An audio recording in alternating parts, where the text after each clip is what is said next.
মাঙ্গলিক একটা মানুষের কাছে খুব বড় প্রশ্ন।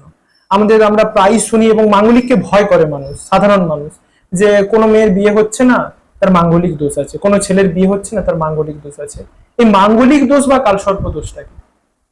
তুমি যেমন রাহুর দশা বা শনির সাড়ে বললে, মাঙ্গলিক হচ্ছে মঙ্গলের একটা প্রভাব। মঙ্গল যখন আমাদের জ্যোতিষশাস্ত্র ভাষায় বলে, এটা তুমি কতটা জানবে জানি না, তুমি জ্যোতিষশাস্ত্র পড়লে নিশ্চয়ই জানবে, আমাদের বলা হয় লগ্নে, চতুর্থে, সপ্তমে, অষ্টমে অথবা দ্বাদশে যদি মঙ্গল থাকে তাহলেই মাঙ্গলিক হয়।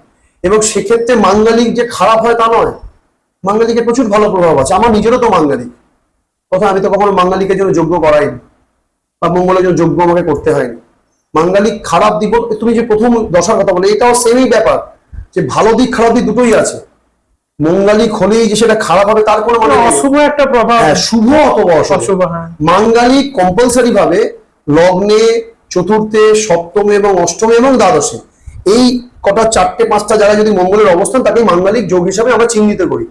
কিন্তু সেই মাঙ্গলিকের দোষ মানে যোগটা আছে মানেই যে সবসময় তাকে বৈধব্য হতে হবে, সবসময় তার অ্যাক্সিডেন্ট হতে হবে, সবসময় তার বিয়ে হবে না, এমনটা নয়।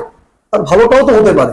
ধরো মঙ্গলটা খুব ভালো জায়গায় আছে, ধরো একজন ক্রিমিনাল, সে দেশের এই মুহূর্তে খুব প্রভাবশালী একজন ব্যক্তি, সে তোমার বন্ধু হয়, সে দেশের অন্য জায়গায় ক্রিমিনাল করতে পারে, তোমার জন্য তো সে বেনিফিটেড।